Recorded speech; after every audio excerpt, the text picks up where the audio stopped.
গরম পানি কর, শেষ গোসলটা দেওয়ার জন্য সবাই বলবে ঘর থেকে লাশটা নামাও। আমার আরামের বিছানাটা কই? আরামের বিছানা থেকে টেনে টেনে নামাইয়া ওই খাটের উপরে শোয়াইয়া গরম পানি দিয়া গোসল করাইয়া কাফন পরাবে।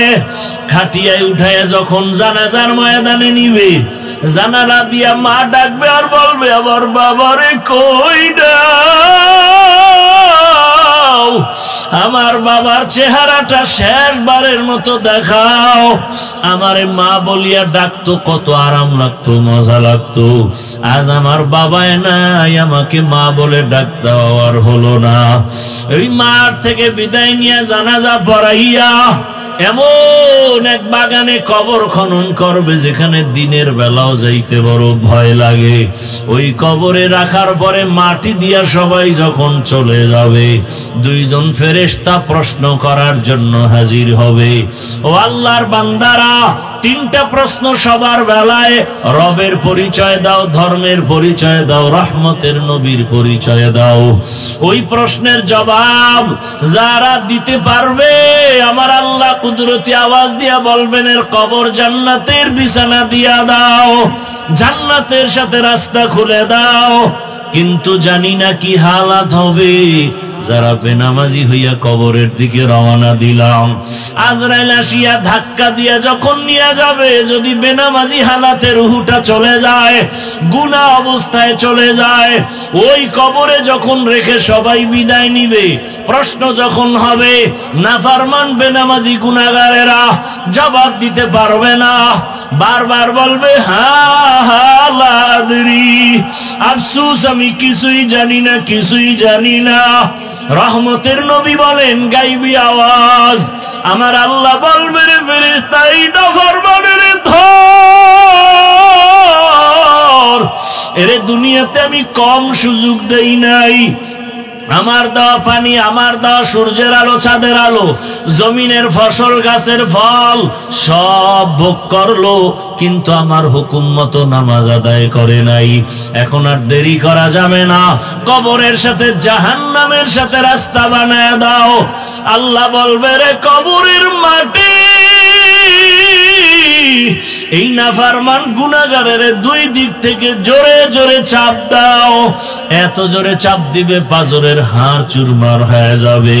ও আল্লাহর বান্দারা, রহমতের নবীর কান্নার আওয়াজ, আমার নবীও কাঁদে, আমার উম্মতের কি উপায় হবে? ও আমার নবীর আশিক, এখনো কি তওবা করবা না রে বাবা? দুই ফোঁটা চোখের পানি ছেড়ে গুনার কথা স্মরণ করে আল্লাহর কাছে তওবা করো, ক্ষমা চাও, মনে মনে ডাকো আর বলো হে মালিক, এই ময়দানে আমার মতো গুনাহগার কেউ নাই। ও আল্লাহ, আমার গুনার কারণে আমার হাত না পাক, আমার চোখ না পাক, আমার জিহ্বা না পাক, আমার অন্তর না পাক। আমার গুনার খবর আমার মা বাবা ভাই বোনেরা কেউ জানে না, যদি জানতো কেউ মায়ার নজরে দেখতো না। ও আল্লাহ, তুমি কেমন দয়ার মালিক, এত গুনাহ করেছি, তুমি দেখছো, তুমি জানো কোথায় কতটা গুনাহ করেছি। ও আল্লাহ, তুমি রাগ করিয়া কখনো পানিও বন্ধ করো নাই, খানা বন্ধ করো নাই, সম্মানের জায়গা থেকে ফালাইয়া দাও নাই। আজকে তওবার নিয়ত করে ফেললাম, আমার মতো বান্দা যদি জেনারেল লাইনে থাকিয়া নামাজ পড়ে আমি কেন পারবো না? আমার মতো যুবক যদি চাকরি করে নামাজ পড়ে, ব্যবসা করে নামাজ পড়ে, ড্রাইভারি করে নামাজ পড়ে, আমি কেন পারবো না? ও আল্লাহ, আমি তওবা করতেছি, আর দাড়ি কাটবো না, নামাজ ছাড়বো না, বেপরদায় চলবো না। ও পর্দার আড়ালের মা বোনেরা, আপনার মতো কত মা কত বোন এই এলাকায় আছে, পর্দা করে নামাজ পড়ে, মোবাইলে সময় নষ্ট করে না। আপনারা কেন পারেন না রে মা? এখনো সময় আছে, তওবা করেন।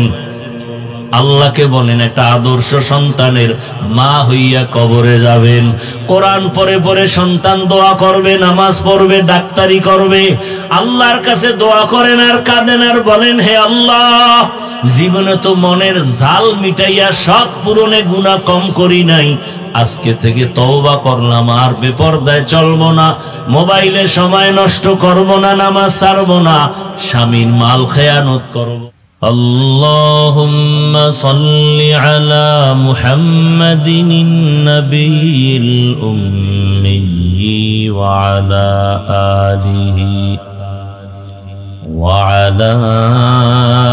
آله وسلم تسليما. وبعد فأعوذ بالله من الشيطان الرجيم. بسم الله الرحمن الرحيم. وما خلقت الجن والإنس إلا ليعبدون.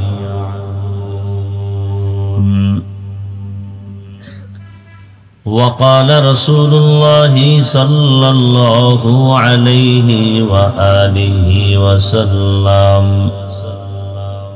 لا طاعة لمخلوق في معصية الخالق. صدق الله مولانا العظيم وصدق رسوله النبي الأمي الكريم. ونحن على ذلك من الشاهدين والشاكرين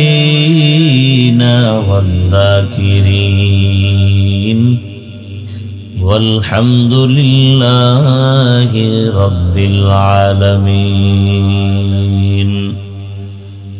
سبحانك لا علم لنا إلا ما علمتنا إنك أنت العليم الحكيم.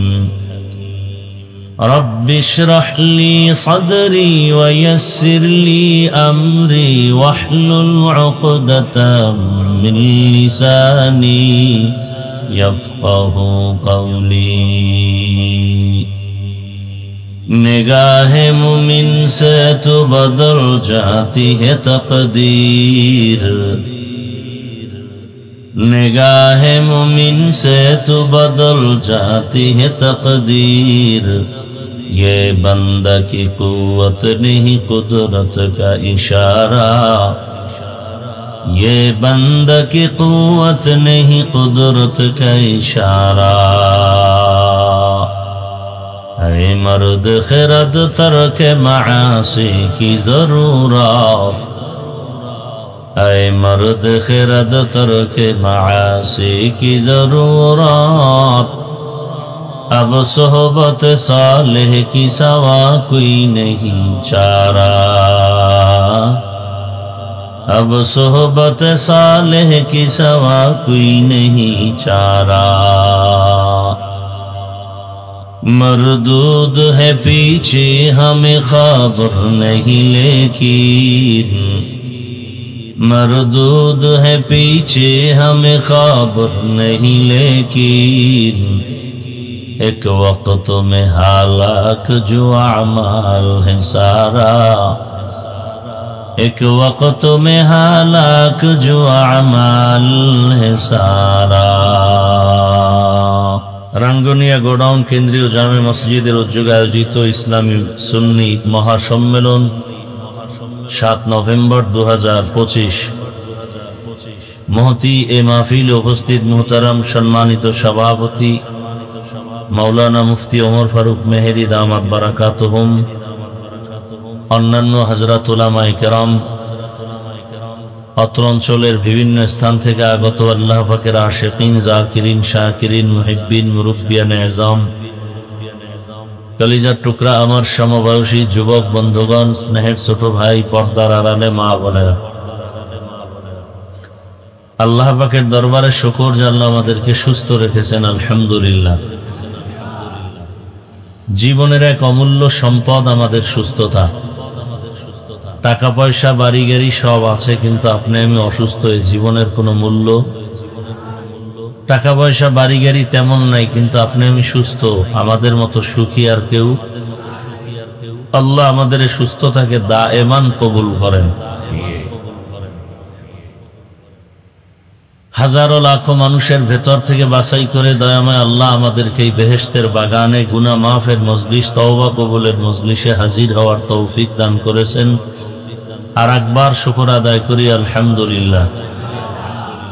দরুদ ও সালাম সৈয়দুল মুরসালিন, রহমাতুল লিল আলামিন, শফিউল মুজনিবিন, খাতামুন নবিয়্যিন, সৈয়দুস সাকালাইন, ইমামুল মুরসালিন, শফিউ আযম, রাসূল আকরাম, রহমত আলম, নবিয়ুল আরব আল আজম, حبیب کبریا، اشرف الانبیاء، سید الانبیاء، شفیع محشر، ساقی کوثر، آقا نامدار، مدینہ کا تاجدار، آفتاب نبوت، فخر موجودات، سید المخلوقات، حضرت محمد الرسول اللہ صلی اللہ علیہ وآلہ وسلم القول।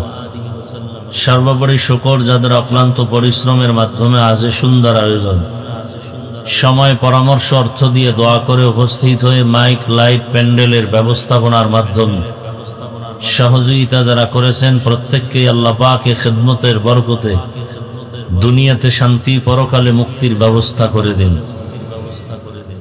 দীর্ঘ সময় দেশের শীর্ষস্থানীয় হযরত উলামায়ে কেরাম, বিশেষ করে আপনাদের চট্টগ্রামের রত্ন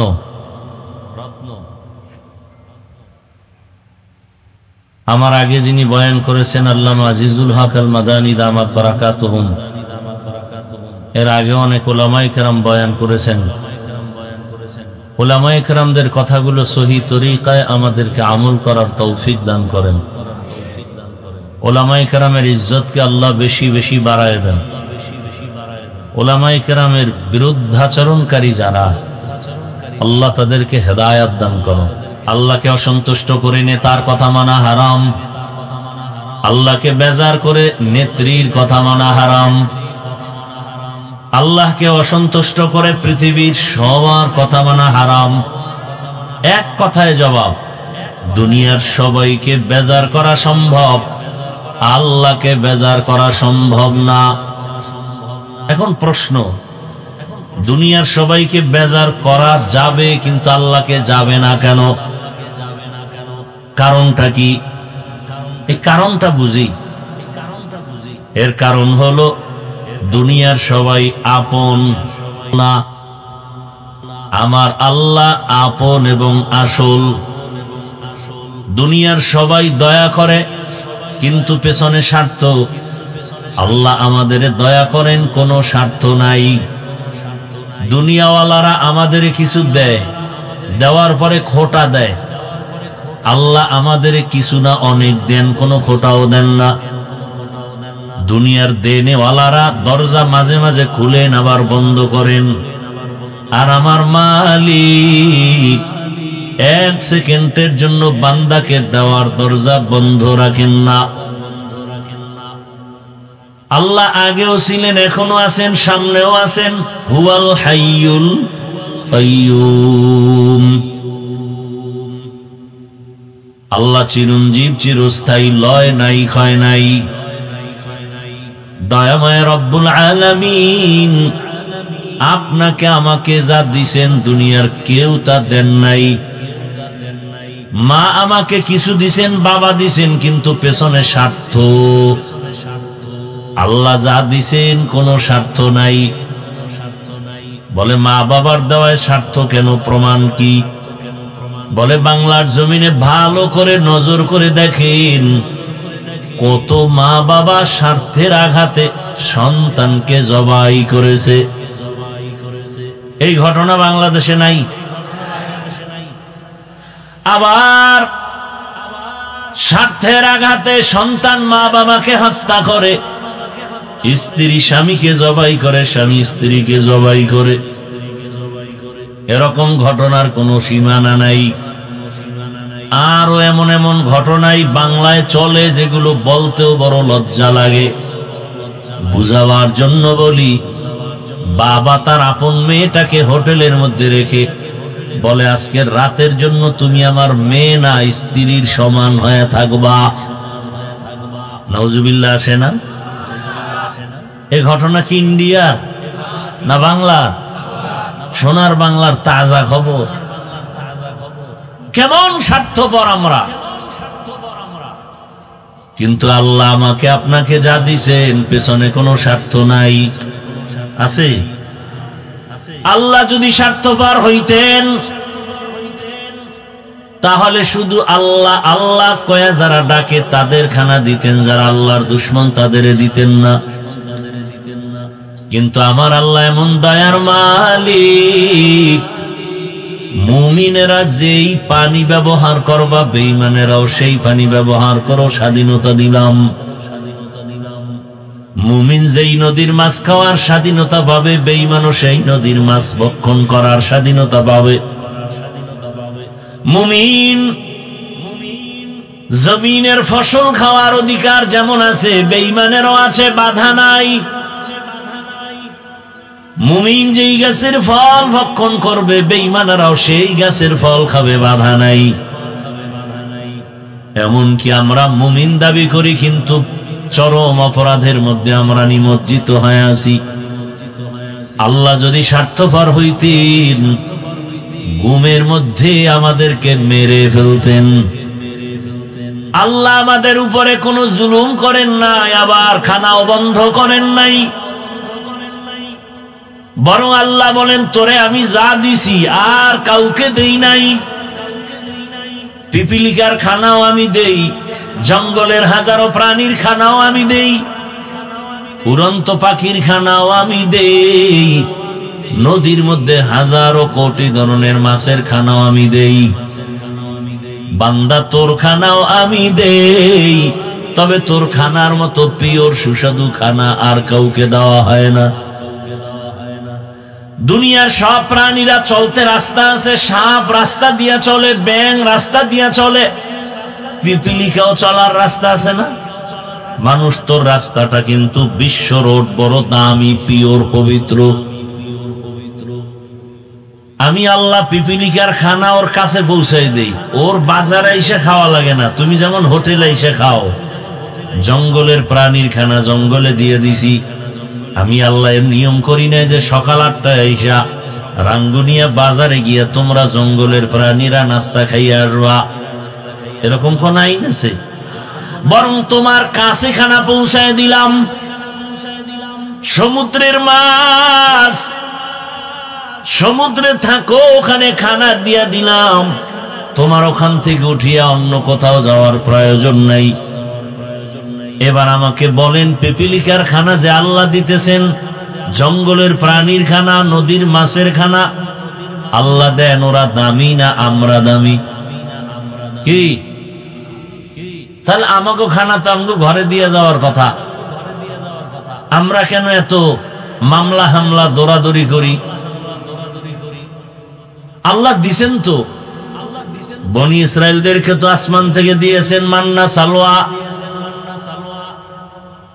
রহমতের নবী বলেন, ওই বনি ইসরায়েলরা যদি একটু চালাকি আর বেয়াদবি না করত, আমার উম্মতেরাও এখনো ডাইরেক্ট আসমানের খানা পাইতো। আমরা আল্লাহর হুকুম মানি না, এ কারণে খানা আমগো হাতে আসে না। গরতাওয়াকুল মিকুনিহার সুবহ শাম মিরাসানাদ রিজকে তু আজলা মাকাম জুজবা হাকাচি জে মখা আজ ইনসোজা ফজলে উআ মস্তে দর জুমলা জাহা।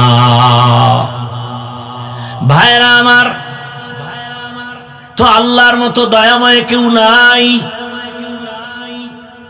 আমার আল্লাহ কেমন দয়াময়, যার কোনো তুলনা নাই। দুনিয়াতে আপনি আমি আসার আগেই আল্লাহ যা প্রয়োজন সব চাওয়ার আগে দিয়ে দিলেন।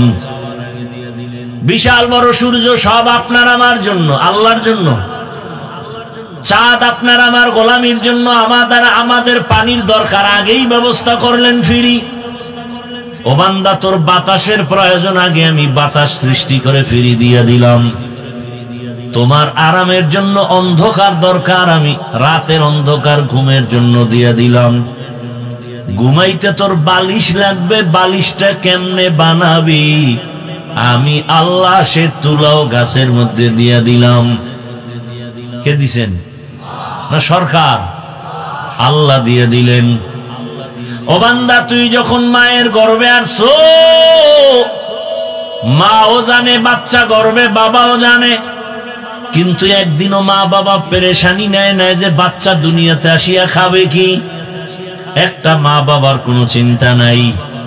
আমি কেমন দয়ার রব, তুই দুনিয়াতে আসার আগে আগে তোর মায়ের বুকে খানার আয়োজন করেছি। দুনিয়ার মানুষ ফ্লাক্স বানায়, গরম পানি রাখে, গরম চা রাখে, গরম দুধ রাখে, বলে কতক্ষণ গরম থাকবে, বলে 24 ঘন্টার বেশি কোম্পানি গ্যারান্টি দেয় না, তাও থাকে না। আর আমি আল্লাহ কেমন কুদরতের ফ্লাক্স বানাইছি, বাচ্চা বড় হয়েছে সুজি খায়। মা সুজি পাকাইতে গিয়া চিনি লাগে, লবণ লাগে, দুধ লাগে, পানি লাগে, আগুন লাগে, পাত্র লাগে, এরপরে সুজি পাকায়। পাকায় আবার ফ্যানের বাতাসে ঠান্ডা করে, 2-3 মিনিট বাচ্চাকে দিয়া আবার ঢেকে রাখে। 2-4 ঘন্টা হয়ে গেলে সুজি ফালায় দেয়। কেউ মা সুজি ফালায় দিলা কেন? বলে এই সুজি বাচ্চার পেটে গেলে পেট নষ্ট হবে। আল্লাহ বলে তাকায় দেখ আমি কেমন কুদরতের মালিক। আমি আল্লাহ তোর জন্য দুনিয়াতে আসার সাথে সাথে কি খাবি ওই খানার আয়োজন করলাম।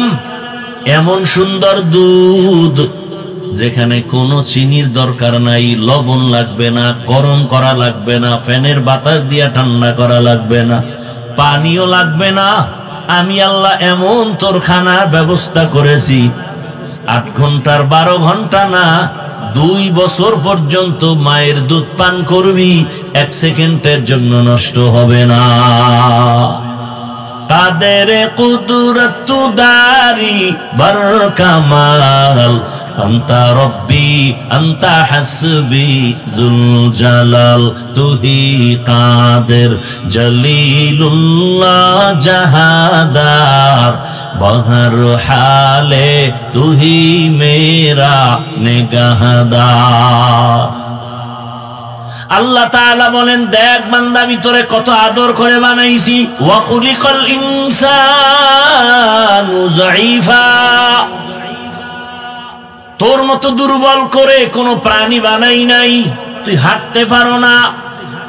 একটা ছাগলের বাচ্চা যখন দুনিয়াতে আসে, আশেপাশে কোনো সহযোগী আছে? নাই। বাচ্চা ছাগলের বাচ্চা দুনিয়াতে আসিয়া দাঁড়ায় যায় নিজের পায়ে, কাউকে দেখাইয়াও দেওয়া লাগে না বাচ্চাকে যে তোর মায়ের দুধ কোথায়। ওই ছাগলের বাচ্চাটা নিজে নিজে খুঁজা মায়ের দুধ বের করে এরপরে মুখে নেয়। হঠাৎ দেখে মায়ের ওলানটা শক্ত, দুধ আসে না। এখন কি করবে? ঔষধ খাওয়াবে। মাকে বলে না, ওই বাচ্চাটার কপালের অংশটা খুব শক্ত, ওই শক্ত অংশ দিয়া মায়ের ওলানে জোরে জোরে কয়েকটা আঘাত দিছে, মায়ের ওলানটা নরম হয়ে গেছে। ছাগলের বাচ্চাটা জিহ্বা লাগানো মাত্র দুধ অনায়াসে পেটের মধ্যে চলে আসছে। আমরা মানুষ কত দুর্বল। আম্মা জানের কণ্ঠ ভেতরের ঘর থেকে সামনের দরজায় যায় না, কিন্তু আমি যখন দুনিয়াতে আসব ওই প্রসব বেদনায় মায়ের কণ্ঠের কান্নার আওয়াজ পাশের বাড়িওয়ালারা শুনে ঘুমাইতে পারে না। আমার আম্মা জান একা না, পাশে আমার দাদি নানি সহযোগিতার জন্য বসে আছে আর বুঝায় কাঁদিও না। আম্মা জানের কান্নার আওয়াজ, আশেপাশের মানুষ সব সজাগ, এতটা অসহায়। মা শুধু কাঁদতেছে, চোখের পানি ঝরতেছে। এক পর্যায়ে আমার দাদি নানিকে সরায় বলে, সরো, আমার স্বামীকে 1 মিনিট আমার পাশে আসতে দাও। আব্বা জানের আইসা আসাইয়া আনাইয়া হাতটা ধইরা, কেউ নাই, আম্মা জান মা বাবার হাতটা ধইরা চোখের পানি ছেড়ে কাঁদে আর বলে, ও আমার স্বামী, মা বাবার আদরের ঘর ছাড়িয়া আমি তোমার ঘরে আসছি, এত বছর সংসার করছি, মনের মতো খেদমত করতে পারি নাই। ও স্বামী, আমারে মাফ করে দাও, আমি বাঁচবো না, তুমি আমার উপরে দাবি রাখবা না। বাবায় বলে, বলো কি? বলে, হ্যাঁ, তুমি বুঝো না, আমার প্রসব বেদনাটা 7 আসমান মাথার উপরে চেপে রাখা বোঝা, আমি বরদাস্ত করতে পারি না, আমি সহ্য করতে পারি না। কত নারীরা বাচ্চা প্রসবকালে দুনিয়া থেকে বিদায় হয়ে গেছে, আমার অন্তর বলে আমি মরে যাব, দয়া করে আমারে মাফ করে দাও। আব্বা জান ওখান থেকে আমার মাকে সান্ত্বনা দিয়া ওযু বানাইয়া সেজদায় গিয়া কাঁদে, হে মালিক, আমার বাচ্চাটারেও তুমি হেফাজত করো, আমার স্ত্রীকেও হেফাজত করো। ও আল্লাহর বান্দারা, আমরা কতটা দুর্বল। প্রসব বেদনার কষ্ট কিচ্ছু না, খালি প্রসব বেদনার মায়ের কষ্ট এই 1000 ভাগের 1 ভাগ। তুমি যদি চামড়া খুইলা জুতা বানাও, আম্মাজানের প্রসব বেদনার ঋণ আদায় করা যাবে না। জীবনের মূল কষ্ট মায়ের প্রসব বেদনা, 7 আসমান 7 জমিন তখন মায়েরই মাথায়। জীবনের মূল কষ্ট মায়ের প্রসব বেদনা, 7 আসমান 7 জমিন তখন মায়েরই মাথায়। আমার সুন্দর মুখ দেখে মায়ের, আমার সুন্দর মুখ দেখে মায়ের ব্যথা যায় দেয় হাসাইয়া। ও আমার প্রাণের মা, মা গো মা, কোথায় গেলে মোড়ে ছাড়িয়া, জনম দুঃখী ইয়াতীম আমি, চায় না কেহ ফিরিয়া। আমি যখন ছিলাম আমার মায়েরই উদরে, চলাফেরা করলেন যে মায়, কত কষ্ট করে। আমি যখন ছিলাম আমার মায়েরই উদরে, চলাফেরা করলেন যে মায়, কত কষ্ট করে। এমন মাকে কেমনে আজি, এমন মাকে কেমনে আজি, যাব আমি ভুলিয়া। ও আমার প্রাণের মা, মা গো মা, কোথায় গেলে মোড়ে ছাড়িয়া, জনম দুঃখী ইয়াতীম আমি, চায় না কেহ ফিরিয়া। মাগো আমি ইয়াতীম বলে সবাই দেয় তারাইয়া, দুঃখের সাথে দিন কাটাই মা পেটে ক্ষুধা নিয়া। মাগো আমি ইয়াতীম বলে সবাই দেয় তারাইয়া, দুঃখের সাথে দিন কাটাই মা পেটে ক্ষুধা নিয়া। ঘুমের মাঝে মাকে দেখে, ঘুমের মাঝে মাকে দেখে কেন্দে দেই বুক ভাসাইয়া। ও আমার প্রাণের মা, মাগো মা কোথায় গেলে মোরে ছাড়িয়া, জনম দুঃখী ইয়াতীম আমি চায় না কেহ ফিরিয়া।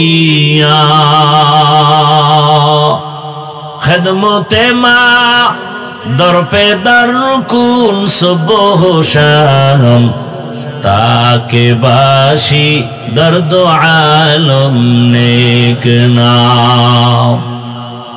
আল্লাহ তাআলা বলেন, বান্দা আমি আল্লাহর পরেই তো মা বাবার ইবাদত আর খেদমতের জন্য আমি অর্ডার করেছি। ওই মা বাবার খেদমত করো, কারণ ওই মা বাবার অবদান তুমি কোনোদিন অস্বীকার করতে পারবা না রে বাবা।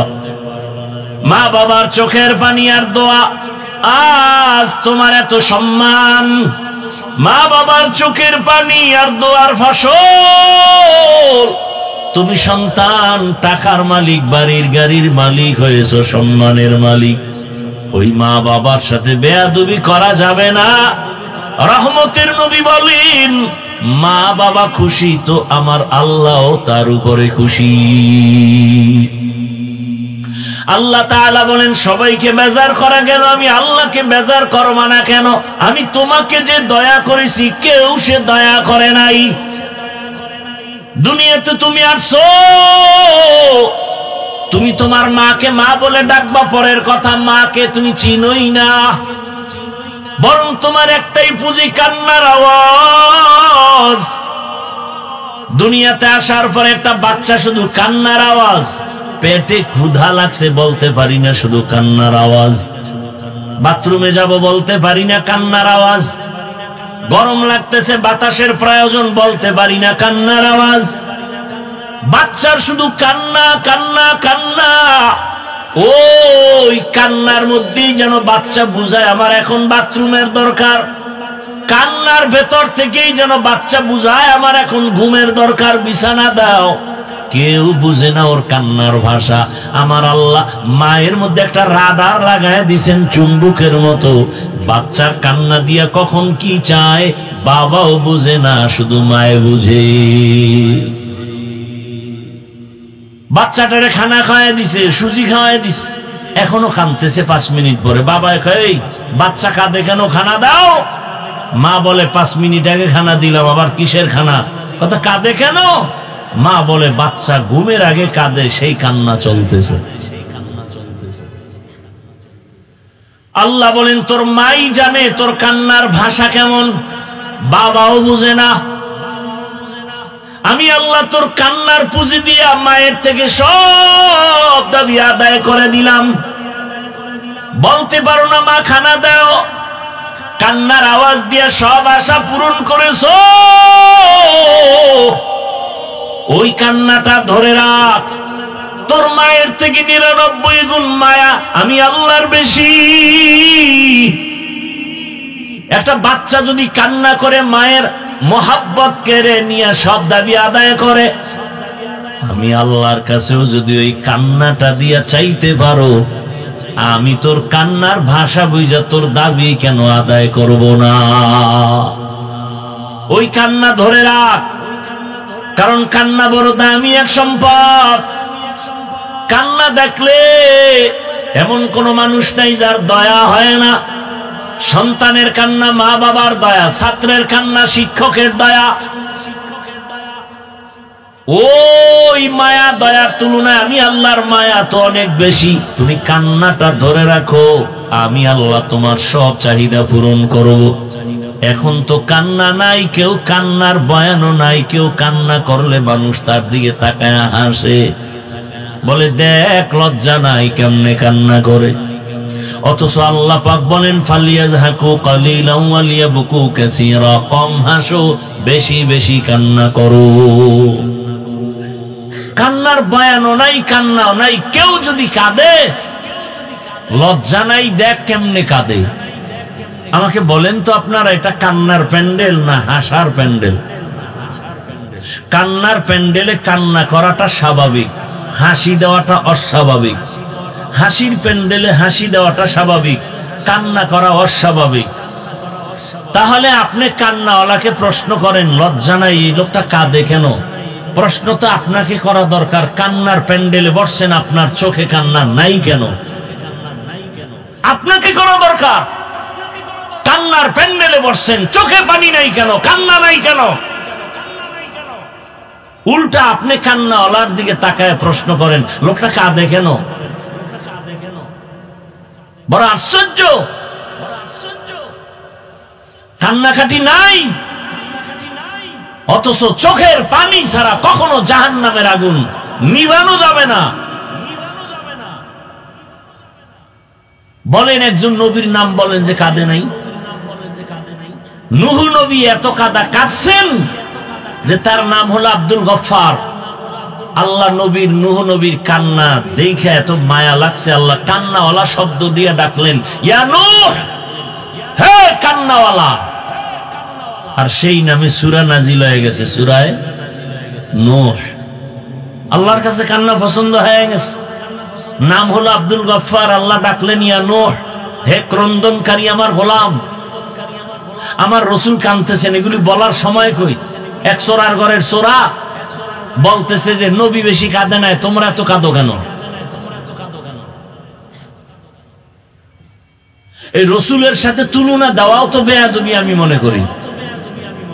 রসুল পাক, তুমি আমি না পাক। রসুলের ঘাম পাক, তুমি আমি না পাক। বলে রসুল করে নাই, আমি সেটা করব কেন? আল্লাহ হেদায়েত দান করুন। এতক্ষণ আলোচনায় কি বুঝলেন? আল্লাহকে বেজার করা যাবে, কিন্তু করি তো। প্রত্যেকটা পদে পদে আল্লাহকে বেজার করি। পর্দা করলে আল্লাহ খুশি, আত্মীয় স্বজন বেজার।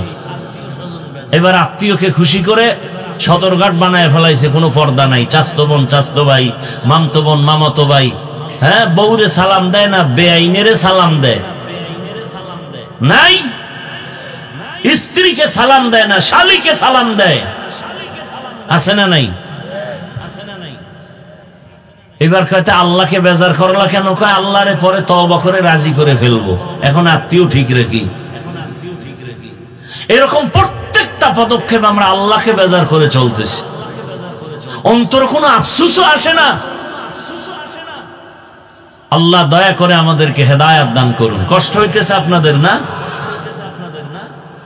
কি বয়ান করলে আপনাদের মন ঠিক থাকবে বুঝে আসে না। আসলে কি সব কপাল, সব কি হেদায়েতের মালিক আমি না আল্লাহ? আমার কথায় কি হেদায়েত হবে? আরে ভাই আমি কি?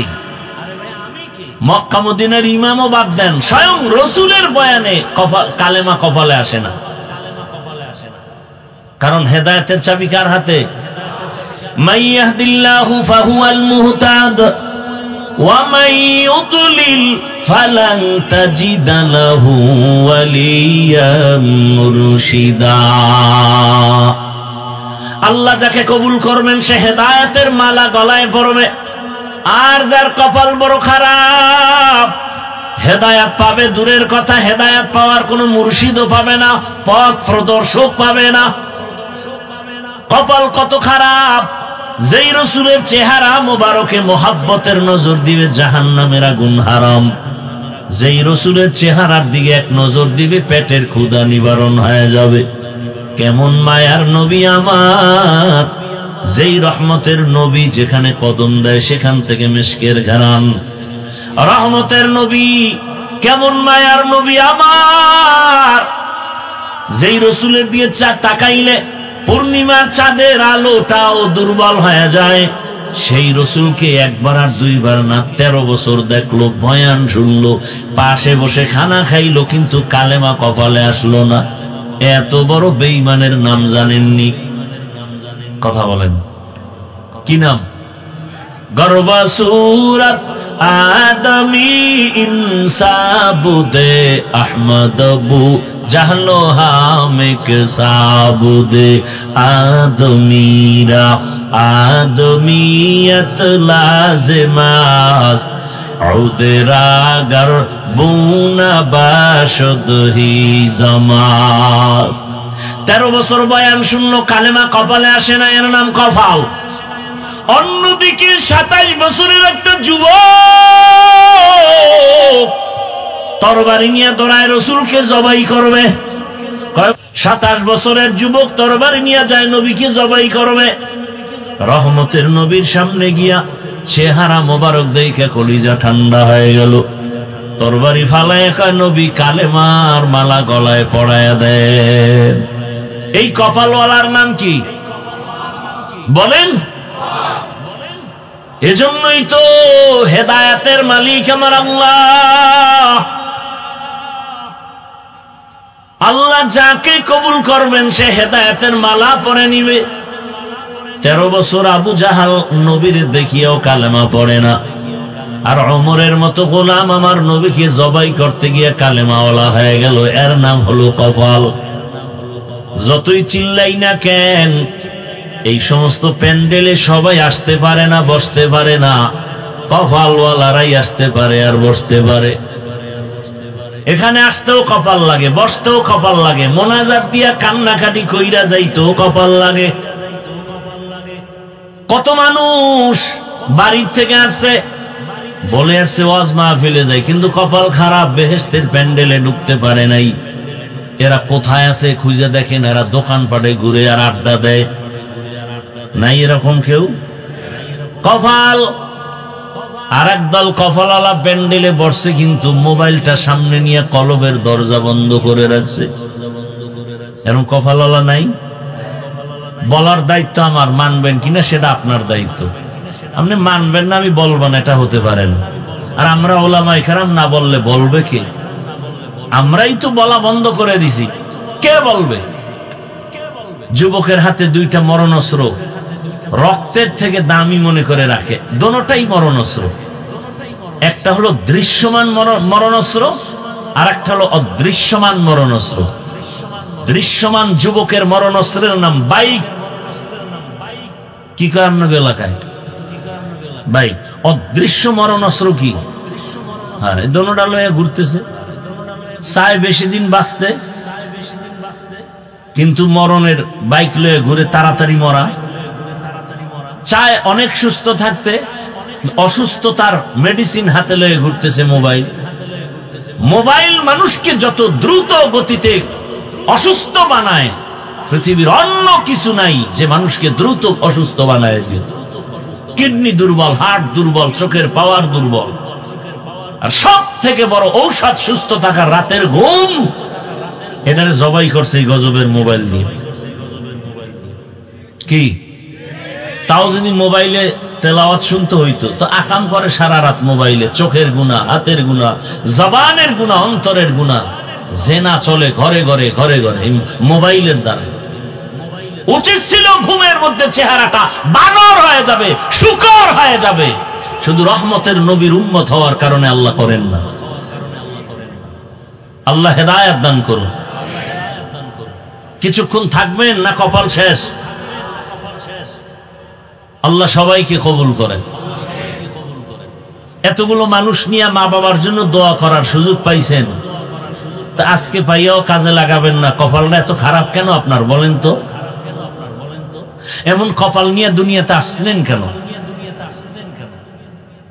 আল্লাহ রসুল বলেন খায়রুন নাস মান ইয়ানফাউন নাস, ভালো মানুষ তো ওই ব্যক্তি যার দ্বারা শুধু অন্যের উপকার হয়। কি উপকার করলেন? মা বাবার। আল্লাহ সবাইকে হেদায়েতের দৌলত দান করেন। আল্লাহ তাআলা আমাদেরকে দুনিয়াতে পাঠাবার কারণ বর্ণনা করে বলেন ওয়ামা আরসালনাকা ইল্লা রাহমা ওয়ামা খালাকতুল জিন্না ওয়াল ইনসা ইল্লা লিয়াবুদুন। ভালো করে খেয়াল করবেন, উঠা বসা করলেই আমি মোনাজাত দিয়ে চলে যাব। কারণ আপনি যদি বয়ান নিতে না চান, আমার তো কোনো ঠেকা নেই যে আপনার জোর করে খাওয়াইতে হইব। কষ্ট করে আসছি, কষ্ট করে চলে যাব। আপনি শুনতে না চাইলে আমার এখানে আসার কোনো যৌক্তিকতা, দাওয়াত না দিলে আমি আসতাম? সময় আছে আমার।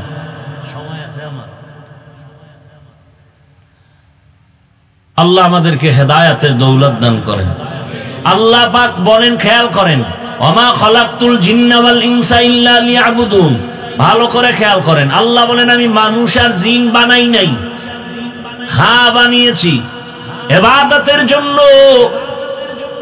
এই কথাটা ডাইরেক্ট যদি আল্লাহ বলতেন মানুষ আমি জিন এবং মানুষ ইবাদতের জন্য বানাইলাম, হয়ে যেত। আল্লাহ ঘুরাইয়া বললেন কেন? প্রথমে বললেন আমি জিন ইনসান সৃষ্টি করি নাই। হ্যাঁ করেছি। ঘুরাইয়া বললেন কেন? আল্লাহর প্রত্যেকটা কথার মধ্যে হিকমত ঢুকানো আছে।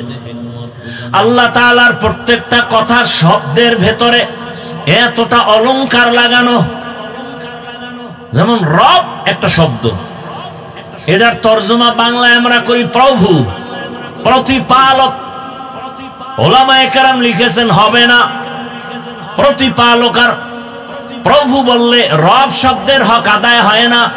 বলে তো রবের অর্থ কি? বলে এটা একটু বাক্য বানায় ব্যাখ্যা দিতে হবে। বলে কেমনকার রব হলেন? তিনি সমস্ত মাখলুকতের প্রয়োজনের অগ্রিম আয়োজন করেন যিনি। সব প্রাণীর অগ্রিম আয়োজন যিনি করেন তিনি আমার রব। আল্লাহ তাআলা বলেন আমি মানুষ জিন বানাই নাই বইলা বললাম কেন? বলে তোমার জেহেন আর অন্তর খালি করে দাও, তোমাকে বানানো হয় না এটা ঢুকাও। সব ঢুকাইয়া এবার ফ্রেশ মনে একটা কথা নাও, তোমাকে বানানোর জন্য একটা কাজ, জমিনে আর কোনো তোমার কাজ নাই। মৃত্যু পর্যন্ত তোমার কাজ হলো একটা। কয়টা? ওই কাজের নাম ইবাদত। ওই কাজের নাম কি? ইবাদত। অন্য কোনো কাজ তোমার দুনিয়াতে নাই, তোমার একটাই মাত্র কাজ ইবাদত। এখন বুঝার চেষ্টা করি ইবাদত কি। আমরা অনেকেই মনে করি মসজিদে যাও, তসবিহ হাতে নাও, জিকির করো, তেলাওয়াত করো, ইবাদত শেষ। এজন্য ভালো করে মনে রাখবো ইবাদত কি, ইবাদত কেন, ইবাদত কিভাবে। এই তিনটা কথার জবাব দিয়ে মোনাজাত দিব, ধৈর্য হবে তো ইনশাআল্লাহ। তবে আয়াতের উপরে আরেকটু ব্যাখ্যা করি। আল্লাহ বলেন ওয়ামা খালাকতুল জিন্না ওয়াল ইনসা ইল্লা লিয়াবুদুন। অধিকাংশ মুফাসসিরিনে কেরাম লিয়াবুদুনের ব্যাখ্যায় লিখেছেন আই লিয়ারিফুন। আরাফা ইয়ারিফু থেকে মারিফাত। মারিফাত মানে পরিচয় লাভ করা। কার পরিচয়? আল্লাহর। তাহলে আয়াতের অর্থ কি হবে? ওমা খালাকতুল জিন্না ওয়াল ইনসা ইল্লা লিয়াবুদুনের ব্যাখ্যা হবে আমি মানুষ জিন বানাইলাম মারিফাত অর্জন করার জন্য। এখন প্রশ্ন হলো তাহলে ডাইরেক্ট বলতো ওমা খালাকতুল জিন্না ওয়াল ইনসা ইল্লা লিয়ারিফুন। ইবাদত বইলা আবার ব্যাখ্যা কেন ঘুরাইয়া মারিফাত নিলেন? কারণ আছে না নাই? কারণ হলো দুনিয়াতে আল্লাহ ভালো জানে, কারণ আমার আল্লাহ আলিমুল গায়বি ওয়াশ শাহাদা। আল্লাহ জানেন এই জমিনে অনেক মারিফতের সম্রাট দাঁড়াবে, যারা এলেম আমল কোন বান্দার মধ্যে নাই, দাবি করবে আমি মারিফতের সম্রাট। আল্লাহ বুঝায় দিলেন ইবাদত বলিয়া মারিফত নেওয়ার কারণ হলো মারিফতের অর্জন করার জন্য ইবাদত ছাড়া কোনোদিন মারিফত অর্জন হবে না। शरीयत रा मुकद्दम दार अकनो मारिफत अज शरीयत निसित बेरू तरीकत हो शरीयत हो तमामी हकीकत में मुहम्मद की गुलामी। আমাদের সমাজে মারিফত নিয়ে কিন্তু ধুম কিলাকিলি। তিন দলে বিভক্ত, তিন দল। এক দল বলে শরীয়তের দরকার নাই, মারিফত আসল, এরা ভণ্ড, বলে না কি? আর এক দল বলে মারিফত বলতে কিচ্ছু নাই, তারাও ভণ্ড। আমি আজকে প্রমাণ করে গেলাম এই জমিনের মধ্যে, ও রাঙ্গুনিয়ার মুসলমান, আমি আয়াত দিয়া প্রমাণ করে গেলাম আল্লাহ মারিফত বলতে কিছু নাই, মানে আল্লাহ মারিফত অর্জন করার জন্যই বানাইছেন। ওয়ামা খালাকতুল জিন্না ওয়াল ইনসা ইল্লা লিয়াবুদুন। ইবাদতের অর্থ হলো মারিফত অর্জন করো, আর মারিফত ইবাদত ছাড়া হবে না। এজন্য আল্লাহ পাক ইবাদতের শর্ত লাগায় দিলেন, ইবাদতের মাধ্যমেই মারিফত অর্জন করো, আল্লাহর পরিচয় লাভ করো। গাভীর দুধের ভেতরে মাখন আছে না নাই? ছানা আছে না নাই? ঘি আছে না নাই? বুঝেন বুঝেন ভালো করে। আচ্ছা, এখানে 20 কেজি দুধ একটা পাত্রে রাখলাম, আর মাইকে বলে দিলাম, ভাই আমার এই গাভীর 20 কেজি দুধের মধ্যে মাখন আছে, ঘি আছে, ছানা আছে। বিশ্বাস করবেন? করবেন না? দুধের মধ্যে মাখন নাই। আচ্ছা, একজন বোকা মানুষ বলতেছে সত্যি হুজুর? হ্যাঁ সত্যি। উনি হাত দিয়ে খুঁজতেছে 20 কেজি দুধের মধ্যে, হুজুরে বলছে মাখন আছে, ঘি আছে, ছানা আছে। হাত দিয়ে খুঁজে টুইজা ঘাম ছুটে ফেলাইছে, এক টুকরা মাখন পায় নাই। পাবে? ঘি পাবে, ছানা পাবে, তার মানে কি দুধের মধ্যে নাই? আছে। আচ্ছা, আপনারা আছে কথাটা কত পার্সেন্ট সত্য বলেন? এই যে খুঁজে দেখে নাই। বলে এভাবে হবে না, মুজাহাদা করা লাগবে, মেহনত করো তো বের হবে। দুধের মধ্যে মেহনত চালাও। বলে কেমনে মেহনত চালাবা?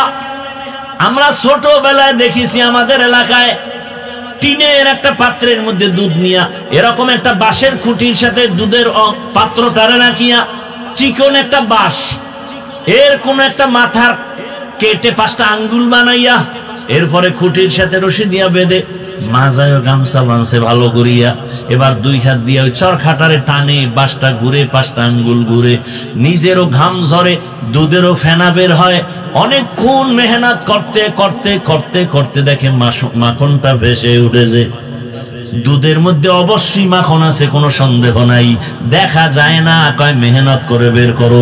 শরীয়তের মধ্যে মারিফত আছে, কয় দেখা যায় না, বলে মেহনত করো।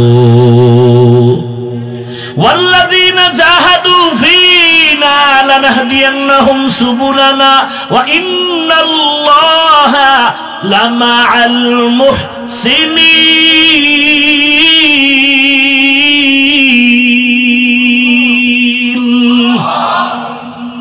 মেহনত করো, মুজাহাদা করো। শরীয়তের মধ্যে তুমি মেহনত চালাও, ইখলাসের মেহনত, দৌড়াইতে থাকো। ইখলাস নিয়ে যদি 1 বিঘা তাকাও, আল্লাহর রহমত তোমার দিকে 1 হাত আগায় যাবে। তুমি যদি 1 হাত আগাও, 2 হাত আগায় যাবে।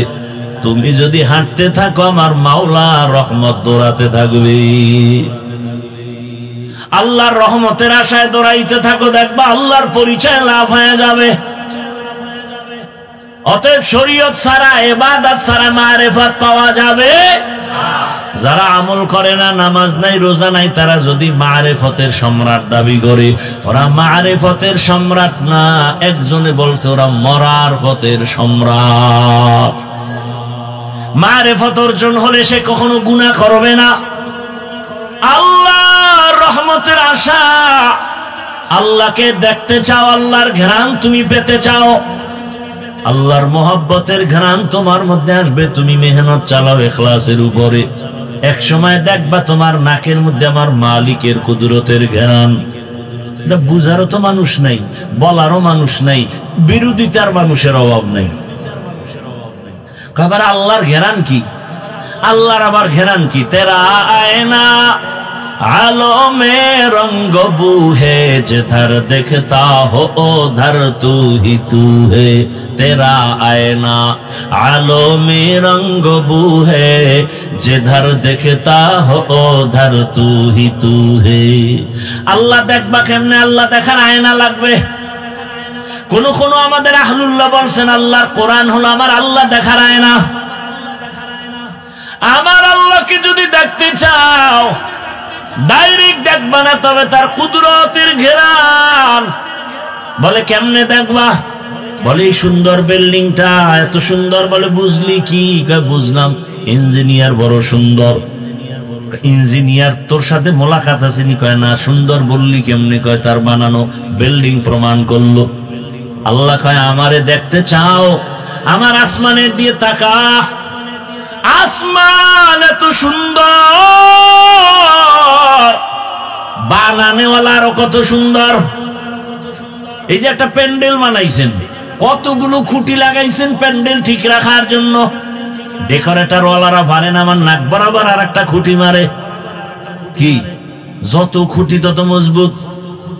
বিবেক দিয়ে একটু চিন্তা করেন, আল্লাহ তাআলা পশুকে ভালো মন্দ যাচাই করার বিবেক দেয় না, মানুষকে দিছে। একটু ভাবেন, এত বিশাল আসমান, এত বিশাল 7টা আসমান আল্লাহ এমন ভাবে সেট করেছেন, নিচের থেকে কোনো খুঁটি নাই, উপর থেকে কোনো রশির টানাও নাই।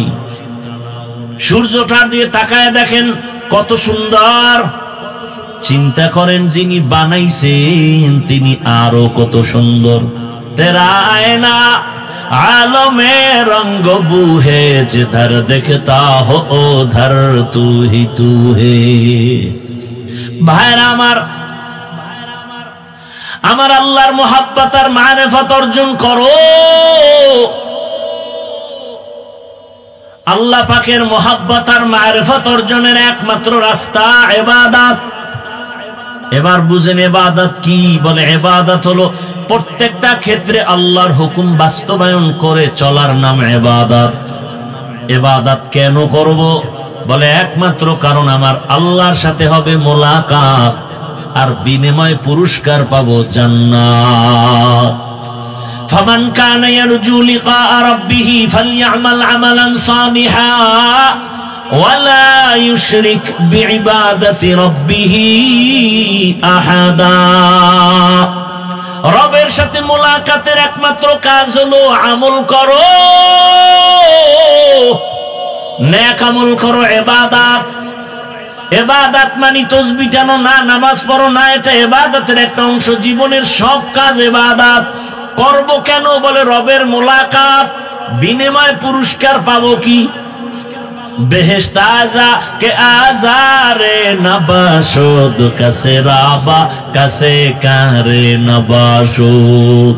কেমন মজার জান্নাত আল্লাহ আমাদের জন্য বানায় রাখছেন। আল্লাহ যারে জান্নাত দিবেন তারে মরার আগে জান্নাতের চেহারাটা দেখায় দিবেন। এরে নবীর আশিক যুবক, ও পর্দার আড়ালের আম্মা জানেরা, বোনেরা, ও বৃদ্ধ বাবাজিরা, কয়দিন দুনিয়ার রং তামাশায় ঘুরবা? হায়াতের অর্ধেক শেষ। দুনিয়ার পেছনে ঘুরতে ঘুরতে হায়াত শেষ। সেই আগের মতো যৌবন নাই, আগের মতো বাহাদুরি নাই, আগের মতো চোখের পাওয়ার নাই। সব খুয়াইলা নষ্ট করলা কিসের পেছনে? কোরআন পড়তে গিয়া কয় না, দুনিয়া দুনিয়া দুনিয়া জিকির করতে গিয়া আমার আখিরাত বরবাদের পথে চলে গেল। নবী বলেন দুনিয়া খুলিকাত লাকুম ওয়া আন্নাকুম খুলিকাতুম লিল আখিরা। দুনিয়া তোমার আমার গোলাম, তুমি আমি কার গোলাম?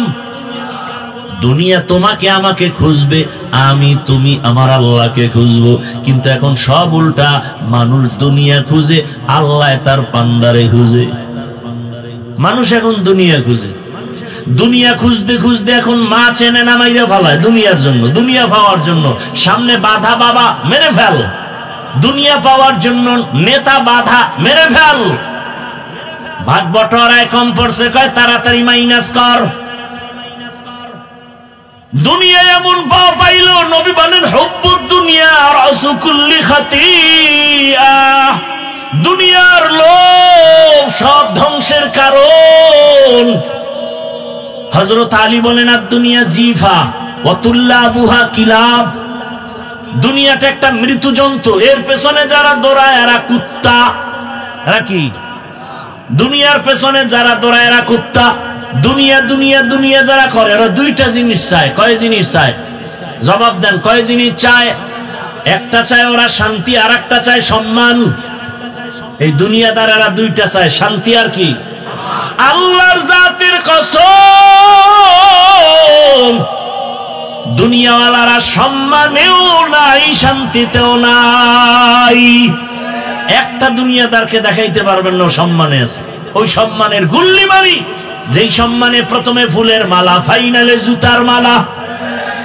এই সম্মানের কোনো ভ্যালু আছে? 10 তলা বিল্ডিং করেছো, এখন বিল্ডিং রেখে জঙ্গলে কেন ঘুমায়? আছে না নাই? সুইস ব্যাংকে টাকা রেখেছো, ওই টাকার মাস্তানি করে লাভ কি যদি চেক বই না থাকে? ওই টাকা যদি ভোগ করতে না পারো, এর থেকে রিক্সা চালায় খাওয়া ভালো। কথা বলেন না কেন? কোটি টাকার মালিক দেখো, অভাব হয় না দূর, গরিবে ঘুমায় আরাম করে মনটা বাহাদুর। ফেরাউনের লাশটা দেখো মিশর জাদু ঘরে, খায় না মাটি পোকা মাছি সবাই ঘৃণা করে। হৃদয় থাকিবে যার নম্রতা সাদা, রহমত আসিবে সেথা প্রভুর ওয়াদা।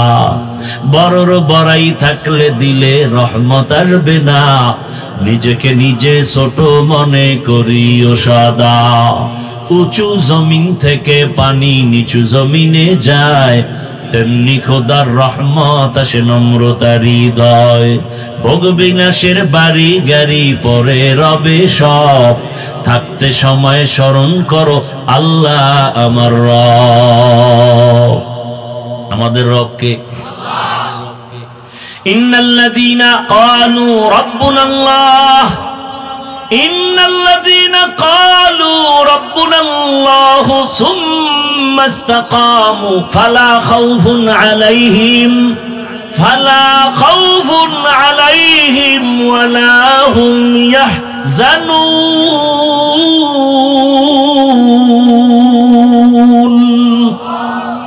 আল্লাহ বলেন, যারা আমাকে রব বলে স্বীকার করবে, এর উপরে মজবুত হয়ে চলবে, আমি তাকে বিনা হিসাবে জান্নাত দিয়ে দিব।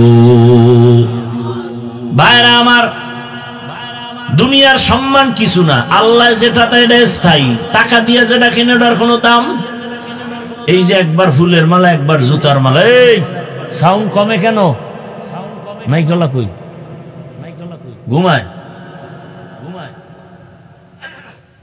ভাইরা আমার, এটা কি এই সম্মানের কোনো ভ্যালু আছে? অথচ আল্লাহ যারে সম্মান দিয়েছেন, দেখেন তো আপনাদের পেরেশানি।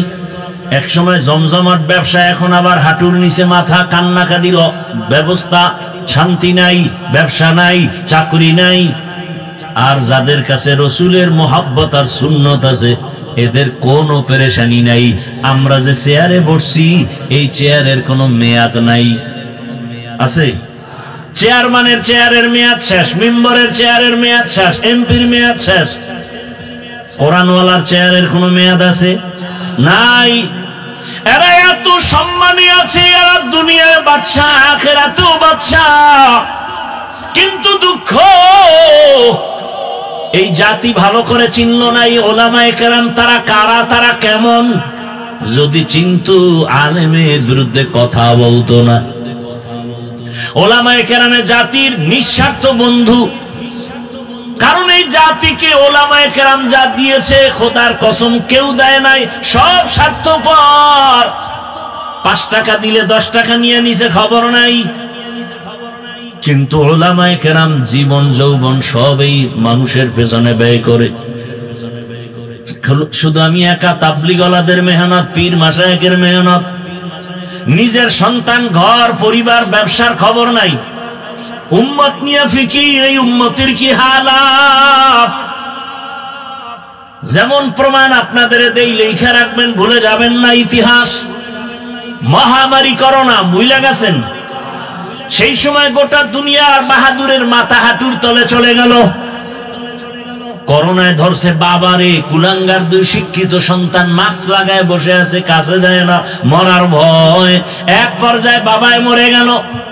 ওই শিক্ষিত দুই কুলাঙ্গার এলাকার গরিবের টাকা দিয়ে কয় বাবার লাশটা টেনে টেনে রাস্তায় ফেলে দে।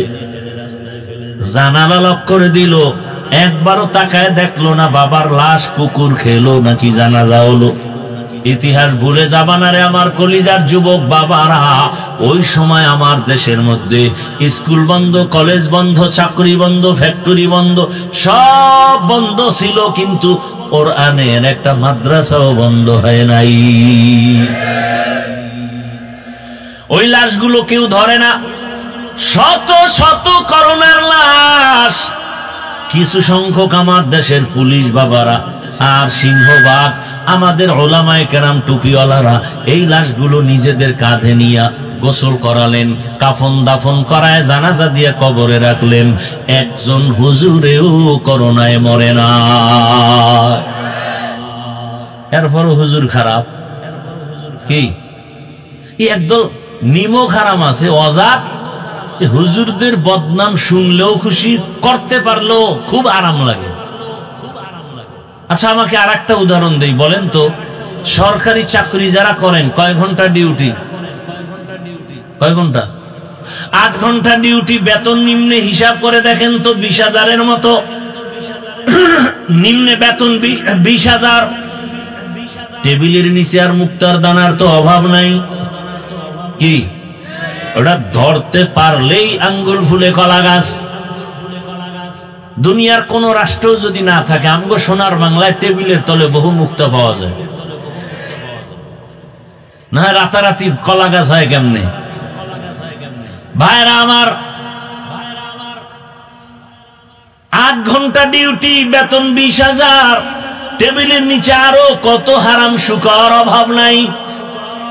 এবার আমাকে একটু বলেন, আপনাদের অত্র অঞ্চলের মসজিদগুলোতে ইমাম সাহেব আসেনি, তাদের ডিউটি কত ঘন্টা? বলেন, বেতন দেন কত? একটু বিবেকের প্রশ্ন করেন তো, এর থেকে জুলুম দুনিয়া তার কি হতে পারে? 24 ঘন্টা ডিউটি করে এক ইমাম, বেতন দেন 5-7 হাজার, তাও আবার বাকি। তাও কি আবার ইমাম সাহেবের রাখি রিমান্ডে? জোহরের নামাজে নাই, আসরের সময় রিক্সার ড্রাইভার কয়, হুজুর গেছিলেন কই?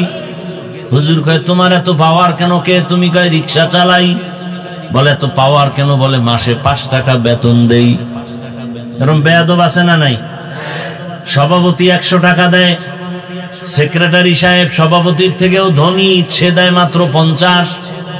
কেন তুমি বেশি দিতে পারো না? কয়, সভাপতির থেকে বেশি দিলে বেয়াদবি হবে। এত কিছু করার পরও কোন ইমাম কি কমিটির সাথে, মুসল্লির সাথে রাগ করে?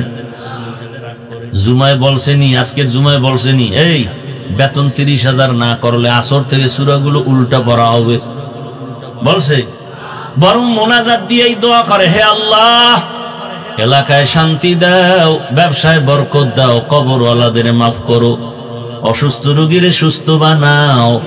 এরপরও যারা বলবা হুজুর ভালো না, আমি বলবো তোমার 14 পুরুষের রক্ত ভালো না। এলমেরা এজাজ করদান বেহিসাব, খলকেরা দান জবাবে বাসওয়াব, হক না দারদ দোস্তে খলকা জারেরা, লিস্তে ই খাসলাত কে দিনদারেরা। ও আমার যুবক বাবারা, বৃদ্ধ বাবাজিরা, ইবাদত কেন করব? রবের সাথে মোলাকাত, পুরস্কার পাবো, জান্নাত। এবার বুঝেন ইবাদত কিভাবে করব।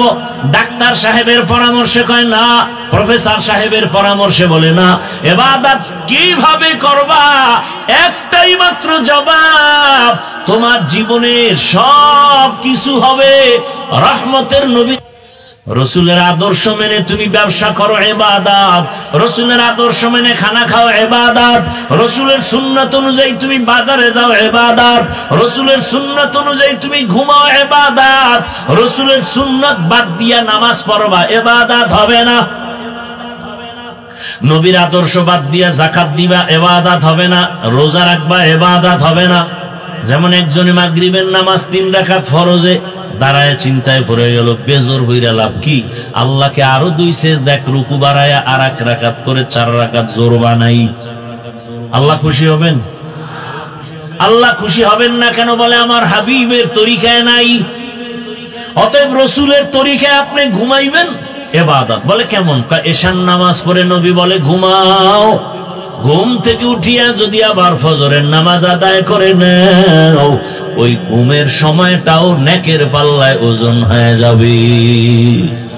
মাকুন সুসুতি নামাজে পাঞ্জে গানা ফাওয়াইলুল লিল মুসাল্লিনাল্লাযিনা মুমিনারা ইনামাজে ইমদাদে দা ইস্তাইনু আয়াতে কুরআবা। ও আমার বাবারা, রসুলের তরিকা মতো চলেন। নবীজির আদর্শ নাই এমন কোন কাজ আছে নাকি? আঙ্গুলের নখগুলো কেমনে কাটবেন এখানে নবীর আদর্শ আছে? এই আশেকে রসুল নাম দিয়েছে সুন্নি মহাসম্মেলন। সুন্নি মানে কি? সুন্নত নাই, কথা হয় না। তো আঙ্গুলের নখের দিকে জাড্ডাহে তাকায় দেখেন তো, সুন্নি অনুযায়ী নখ হইছে নি? যদি নখ সুন্নত অনুযায়ী না থাকে তাহলে আপনি সুন্নি বলার কোনো অধিকার নাই, আপনি ভণ্ড। চুলের দিকে তাকান, চুল কাটার মধ্যে রসুলের আদর্শ আছে? আয়নার সামনে দাঁড়ায় দেখবেন নবীর তরিকায় চুল না ক্রিকেটার খেলোয়াড়দের তরিকায় চুল? যদি ক্রিকেটারের গোলাম হয়ে থাকেন তো রসুলের আশেক দাবি করা ভণ্ডামি। জান্নাত পাওয়া এত সহজ? ভাইরা আমার, রসুলের আদর্শ এত পারফেক্ট আদর্শ। আমার রসুলের আদর্শই হলো দুনিয়াতে শান্তির একমাত্র ঠিকানা। দুনিয়াতে শান্তির ঠিকানার নাম ইসলাম। আল্লাহর জাতের কসম, ওরাঙ্গানিয়ার মানুষ পারলে লিখে রাখো, ভালো করে লিখো, ব্যানার বানাও, ব্যানার 2 ফিট 3 ফিটের ব্যানার বানাও, 200 টাকা হয়তো বিল হবে। ব্যানার বানায় বানায় সারা দেশের রাজধানী, সারা দেশের বাজার ঘাট গ্রামে লাগাও। ওই ব্যানারে লেখো পৃথিবীতে একমাত্র শান্তির ঠিকানার নাম ইসলাম। ইসলাম ছাড়া এ জমিনে কোনো তন্ত্র মন্ত্র, কোন মতাদর্শে শান্তি দিতে পারবে না। যতদিন পর্যন্ত ইসলাম কায়েম হবে না ততদিন পর্যন্ত শুধু চাপাবাজের আওয়াজ শুনবা, শান্তি এ জাতির কপালে আসবে না।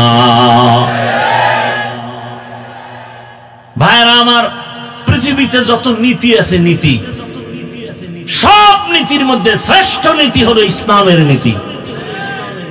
কি আপনি অস্বীকার করেন? যদি বলেন আমি অস্বীকার করি বা না মানি, তাহলে আপনার ইসলামটাকে দুর্বল বানিয়ে দিলেন। আল্লাহর কোরআন, আল্লাহর দেওয়া ইসলাম কি দুর্বল? তাহলে কেন বলেন ইসলামে এটা আছে ওটা নাই? নাই বলেন কেন? দুনিয়াতে যত নীতি আছে, পরিবার নীতি, সমাজ নীতি, রাষ্ট্রনীতি, অর্থনীতি, ইসলামে নাই? বরং ইসলামের পরিবার নীতি শ্রেষ্ঠ নীতি। দুনিয়াতে যত সমাজ নীতি আছে, ইসলামের সমাজ নীতি শ্রেষ্ঠ নীতি। দুনিয়াতে যত অর্থনীতি আছে, একমাত্র ইসলামী অর্থনীতি হলো শ্রেষ্ঠ অর্থনীতি। দুনিয়াতে যত রাষ্ট্রনীতি আর রাজনীতি আছে, ইসলামী রাজনীতি হলো শ্রেষ্ঠ রাজনীতি।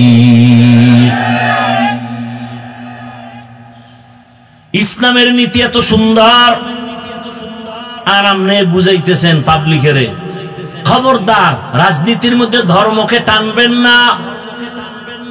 কেন? আমগো ধর্ম আর রাজনীতি তো আলাদা না? আলাদা নাকি? যে ইসলাম আলাদা, ধর্ম আলাদা, রাজনীতি আলাদা। আমগো অর্থনীতি যা, ইসলামও তা। আমগো সমাজনীতি তাও ইসলাম। ইসলাম বাদ দিয়ে আমগো সমাজনীতি নাই, ইসলাম বাদ দিয়ে অর্থনীতি নাই, ইসলাম ছাড়া আমগো রাষ্ট্রনীতি নাই। আমাদের রাষ্ট্রনীতি মানে ইসলাম, আমাদের অর্থনীতি মানে ইসলাম। মিলানো বলে কেমন মিলানো?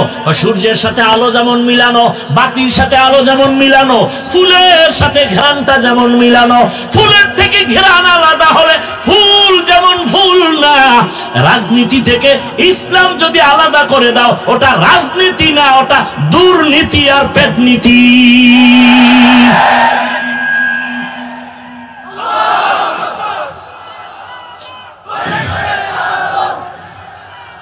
ভাইরা আমার, ভালো করে বুঝার চেষ্টা করেন। আল্লাহর ইসলাম আমার দুর্বল না। আপনি যদি বলেন ইসলামে এটা আছে ওটা নাই, তার মানে আপনি ইসলামটাকে দুর্বল বানায় দিলেন। আমার ইসলাম তো চ্যালেঞ্জ করার ইসলাম, দুর্বল কেন? ইসলামটারে দুর্বল করবেন না। ভাই এখানে বহু লোক, শুরুতেই বলছিলাম, অনেকে নামাজ আমরা পড়ি না, নাই? মাঝে মাঝে পড়ে, মাঝে মাঝে পড়ি না, আসি না নাই? ভালো করে খেয়াল করেন, পয়েন্টটা মনে রাখবেন। নামাজ না পড়া এক জিনিস, নামাজ পছন্দ না করা আর একটা জিনিস। বলে আর একটা কি? যে নামাজ পড়ে না সে মুমিন, যে নামাজ পছন্দ করে না সে বেঈমান। ব্যবধান আছে না নাই? বুঝবো কেমনে? জিগাইলাম, এই ভাই নামাজ পড়ো না কেন? হুজুর চেষ্টা করি, মাঝে মাঝে পড়ি, পারি না, দোয়া করবেন, আরো চেষ্টা করব, মুমিন। আর এই বেচারা বলে, ভাই নামাজ পড়ো না কেন? না পড়লে অসুবিধা কি? তাজা বেঈমান। আপনি দাড়ি রাখেন না, ঝগড়া নাই, আপনি মুমিন, পারলে বুঝাবো, গালি দিব না। কিন্তু যদি দাড়ির বিরোধিতা করেন, আপনার সাথে আর কোনো ছাড় দেওয়ার সুযোগ নাই। আপনি পর্দা করেন না, ঝগড়া নাই, আপনি মুমিন, পারলে বুঝাবো। কিন্তু যদি পর্দা নামের বিধানকে বলেন পছন্দ করি না, ছাড় দেওয়া যাবে না। আপনি ইসলামের রাজনীতি করেন না, কোনো ঝগড়া নাই, বুঝাবো। কিন্তু যদি বিরোধিতা করেন, কোনো ছাড় নাই। নামাজ পড়েন না, ঝগড়া নাই, বিরোধিতা করলে ছাড় নাই। দাড়ি রাখেন না, ঝগড়া নাই, বিরোধিতা করলে ছাড় নাই। পর্দা করেন না, ঝগড়া নাই, বিরোধিতা করলে ছাড় নাই। আপনার এখানে নামাজ না পড়লেও তো আমি ইসলাম ঠিক থাকবে নাকি? তা আপনি ইসলামটাকে দুর্বল করেন কেন? আপনার সামনে একজন কি ইসলামকে অপমান করে, আপনি ধরেন না কেন? যাই মিয়া, তুমি কি বলো আন্দাজি যে ধর্ম আর ইসলাম, রাজনীতি আলাদা, রাষ্ট্রনীতি আলাদা? সুলাইমান পয়গম্বর গোটা দুনিয়া পরিচালনা করেন নাই? ইউসুফ নবী মিশরের অর্থমন্ত্রী হয়ে দেশ চালান নাই? এগুলো কোরআনে নাই? তাহলে কেন বলেন আমাদের রাষ্ট্রনীতি আর ইসলাম আলাদা? এই ধুল, এই উল্টা পাল্টা মানুষের মেসেজ দূর করতে হবে, জেহেনকে ধোলাই করতে হবে, কঠিন ভাবে ধোলাই করতে হবে। আমাদের ইসলাম নীতির বাইরে না, সব নীতি আমাদের ইসলামী নীতি। মানে আলাদা করার এই সাহস কে দিল? আপনি নামাজ পড়েন না সেটা ভিন্ন, বিরোধিতা করলে ছাড় নাই, সেখানে যুদ্ধ হবে। যুদ্ধ তো তাদের জন্য যারা ইসলামের বিধান মানে না। নামাজ পড়েন না এটা এক জিনিস, বিরোধিতা করলে কিন্তু আর ছাড় নাই। দাড়ি রাখেন না, ধন্যবাদ, আপনাকে বুঝাবো, পাও ধরে বুকে লাগাবো, হাসি দিব। বিরোধিতা করলে আর কোনো ছাড় নাই। কথা বুঝাইতে পারলাম? আমি বর্তমান বাংলাদেশের ইসলামী রাজনীতির কোন দলের দায়িত্বশীল না, তার মানে কি আমি ইসলামের, আল্লাহর দিন, কোরআনের আইন আমি অমান্য করব? আমি কোন দল করি না, দলের ব্যানারে কথা বলি না। আমি ইসলামকে আমার মাথার মুকুট বানায় কথা বলতেছি। আমার সবকিছুর মূলে ইসলাম। কথা বলেন না কেন? আমার ইসলাম ঠিক, সব ঠিক। আমার ইসলামকে ঠিক রেখে আমি বয়ান করতেছি। এখন যদি আপনার পক্ষে যায় ধন্যবাদ, বিপক্ষে গেলে ডবল ধন্যবাদ। কি আপনি মানবেন কি নয় চিন্তা করার আমার টাইম আছে নাকি? আপনি কে? আপনি মানলেন না, না মানলেন, আপনি কে? আমার ইসলাম ঠিক, আমার আব্বা ওই লাইনে আছে, আব্বাও ঠিক ওই লাইনে। আমার পিসাব নাই, পীর বাপ। আমার ইসলামের লাইনের সাথে মিল নাই, আমার ওস্তাদের ওস্তাদ বাপ। কি আমার কথায় কোনো ঝামেলা থাকলে বলেন, আপনার মানতে সমস্যা কেন? আপনি বলবেন এই আমি নামাজ ঠিক মতো পড়ি না, কিন্তু নামাজ লাগে না বললেই জুতা মারমু, বলে দেবেন এটা তুই মান। আমি রসুলের সুন্নাত ঠিক মতো মানতে পারি না, ঠিক আছে, কিন্তু রসুলের বিরুদ্ধে কথা বললেই ফিরাম, এটা বলে দেবেন। তো প্রমাণ হবে আপনার ইমান ঠিক আছে। এবার আমলের বাকি, সে আমলের জন্য আহলুল্লাহর সোহবাত লাগবে, আল্লাহ আল্লাহর সোহবাত লাগবে। যারা বলে পীর মানি না, ওলিয়া উলিয়া মানি না, তারা আরেকটা ভণ্ড। আসতে বলেন কেন? যারা বলে আমরা ওলিয়া উলিয়া মানি না, ওরা কোরআন মানে না, বুখারী শরীফ মানে না, ওরা ভণ্ড। ওদের যারা ভণ্ড বলে না, তারাও ভণ্ড। ওয়ামা খালাকতুল জিন্না ওয়াল ইনসা ইল্লা লিয়াবুদুন, আল্লাহর ইবাদতের জন্য আমাদের বানাইছেন।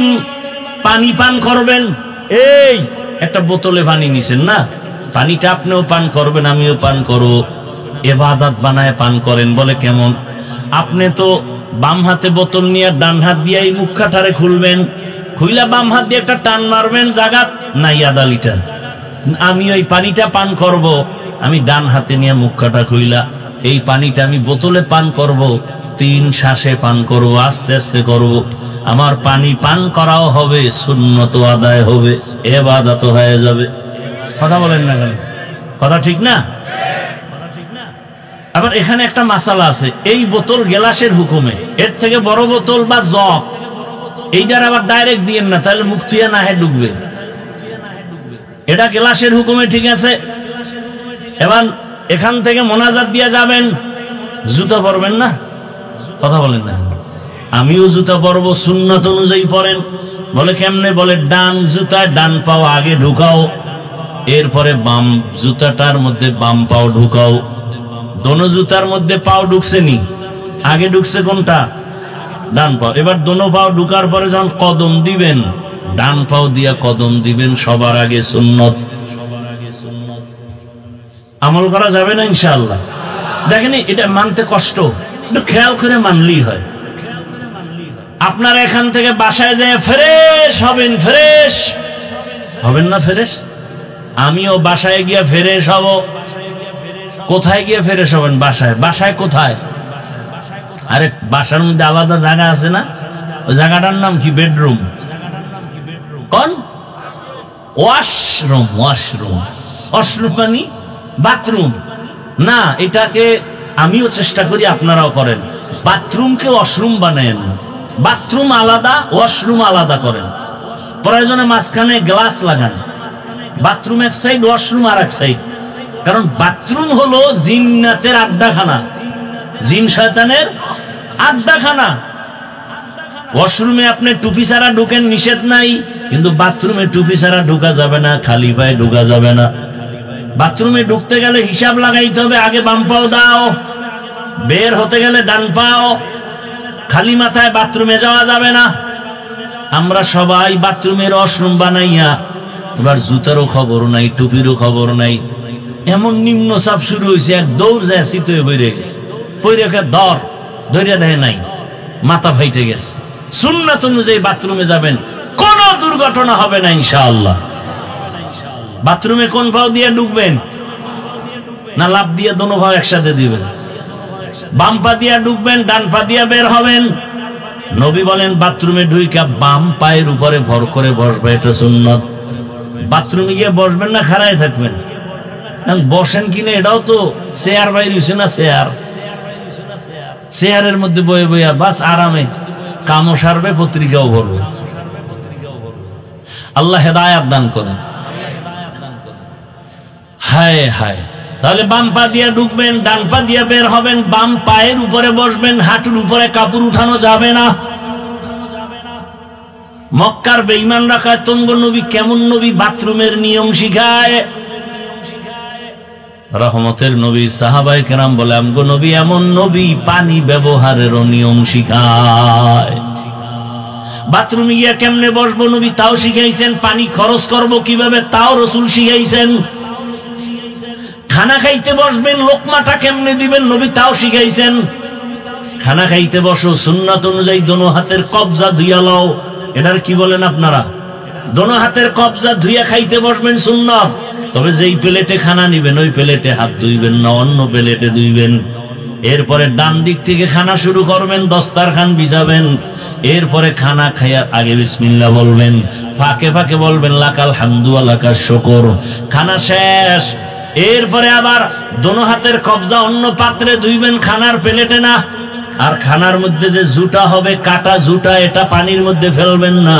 এটা জিনের খানা, কুকুরের খানা, বিড়ালের খানা, বাহিরে একটা নিরাপদ জায়গায় রাখবেন।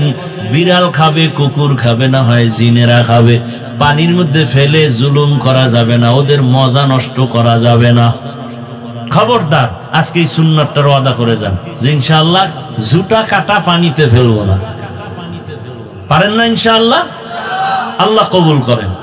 তো দেখেন তো, রসুলের সুন্নাত মানা কষ্ট, রসুলের আদর্শই শান্তি। 5 বার উজু বানাবেন, দেখবেন নিজের শরীরটা ফ্রেশ লাগে। আর যারা উজু টুজু নাই, নামাজ নাই, এগো পাশে দাঁড়ান যাইব, এটা প্রস্রাব করে লয় না পানি আছে না নাই? অজু নাই, এরপরে শরীরের পোশাক ধোয় না কত মাস, গোসল মানি ধাম ধাম করে চলে আসছে, দাঁড়াইলে পাশের পর টানে বিড়ি, এর পাশে দাঁড়াইলে নামাজ শেষ।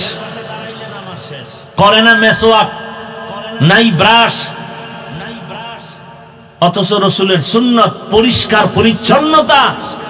ইসলাম তো অপরিষ্কার না, ইসলাম তো পরিষ্কার পরিচ্ছন্ন। লা ঈমান লিমান লা তাহারাতা লা। নবী বলেন, যার পরিষ্কার পরিচ্ছন্নতার দিকে চিন্তা নাই, তার ঈমানের দুর্বলতা চলে আসবে। ভাইরা আমার, তো ইবাদত হলো আল্লাহর হুকুম বাস্তবায়ন করার নাম ইবাদত। প্রত্যেকটা ক্ষেত্রে ইবাদত কেন করব? আল্লাহর মোলাকাত, জান্নাত, আমার পুরস্কার পাওয়ার জন্য। ইবাদত কোন সিস্টেমে হবে? একমাত্র মদিনাওয়ালা রসুলের আদর্শ অনুযায়ী ইবাদত হবে।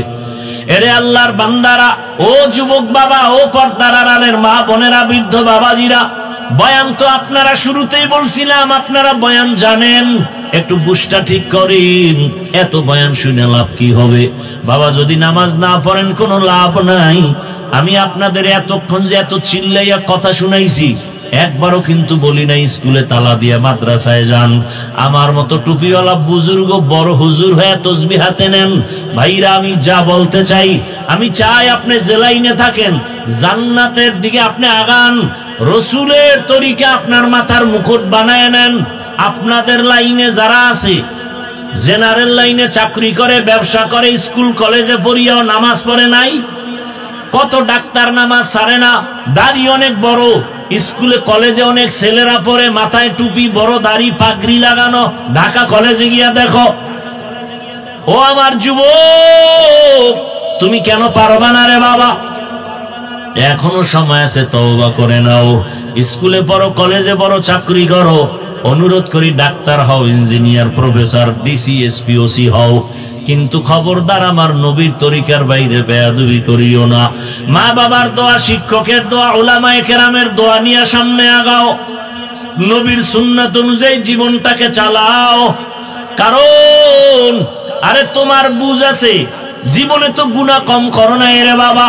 মনের শখ লাগায় গুনাহ করেছো। মনে শখ লাগছে দাড়ি রাখবা না, রাখো নাই। মনে শখ আসছে বেপর্দায় আড্ডা দিবা দিছো। মনে শখ লাগছে পার্কে যাওয়া, চলে গেছো। মনে শখ লাগছে নামাজ পড়বা না, পড়ো নাই। মনে শখ আসছে সারা রাত মোবাইল চালাবা, চালাইছো। এখনো কি ফিরবা না রে বাবা? তোমার শখ এখনো কি মিটে নাই? আর কত রাত মোবাইল চালাইলে তোমার শখ মিটবে বলো? আর কতদিন পার্কে পার্কে ঘুরলে তোমার শখ মিটবে বলো? আর কতদিন দাড়ি কাটলে তোমার শখ পূরণ হবে বলো? এবং হায়াতের বাকি আছে কতদিন, তাও বলো। ও আমার বাবারা, এমন কোন দিন নাই যুবকের লাশের খবর নাই। পানির নিচে যুবকের লাশ, ঘুমের বিছানায় যুবকের লাশ। এই কয়েকদিন আগে ফেসবুকের গোলাম বাবারা কি দেখেন নাই? বিদেশ থেকে যুবক ছেলে আসছে, টাকা স্বর্ণ নিয়া এয়ারপোর্টে নামছে, ঢাকা শাহজালাল আন্তর্জাতিক বিমানবন্দর। পরিবারের সবাই গাড়ি নিয়ে অপেক্ষা। গাড়ির মধ্যে আইসা উঠছে, বহুদিনের বিরহের মহব্বতের বেদনার আনন্দ শুরু হয়ে গেল। বাচ্চা সহ খুব আনন্দ করতে করতে বাড়ি যায়। বাড়ি যাওয়ার আগ মুহূর্তে গাড়িটা পানির মধ্যে পড়ে গেল, সন্তান মারা গেল, স্ত্রী মরে গেল। ওই আল্লাহর বান্দা মিডিয়ার সামনে এমন কান্নার আওয়াজ, বলে মানুষ বিবাহ করিয়া খাইয়া না খাইয়া আনন্দে কাটায়, স্ত্রী সন্তান থাকে, কিন্তু আমার কপাল কেন এত খারাপ? সব ছেড়ে গেলাম বিদেশে টাকা কামাই করতে, কিন্তু আজ আমি স্বর্ণ অলংকার নিয়ে আসছি, ঘরে থাকবো, কত আনন্দ করব, কিন্তু আমার কপাল বড় খারাপ। আমার হাতের উপরে আমার বাচ্চাটা মরে গেল, আমার চোখের সামনে স্ত্রী মরে গেল, আমি এখন কোন ঘরে গিয়া যাব? আমি ঘরে গেলেই তো দেখি আমার ঘর আছে, কিন্তু ঘরের আনন্দ দেওয়ার বাচ্চাও নাই, ঘরের মধ্যে বাতি জ্বালাবার আমার স্ত্রীও নাই। এমন কান্নার আওয়াজ। কয়েক বছর আগে আমার দেশে চিত্রাং নামের একটা তুফান হয়েছিল ডিসেম্বরে, বহু আগে। এমন তুফান, একটা যুবক ছেলে 8 বছর চাকরি করে বিদেশ থেকে আসছে, আইসা দোতলা একটা বিল্ডিং ডুপ্লেক্স বানাইছে। আগামী শুক্রবার বিল্ডিং উঠবে, হুজুরকে দাওয়াত দিছে, মাত্র 2-3 দিন বাকি। দ্রুত মিস্ত্রি কাজ করতেছে, পাশে একটা টিনের ঘর, ওই ঘরে গিয়া রাতে ঘুমায়। মিস্ত্রি কাজ করে দিন রাত্র 24 ঘন্টা। ওর 8 বছরের টোটাল কামাই এই বিল্ডিং এর ভেতরে।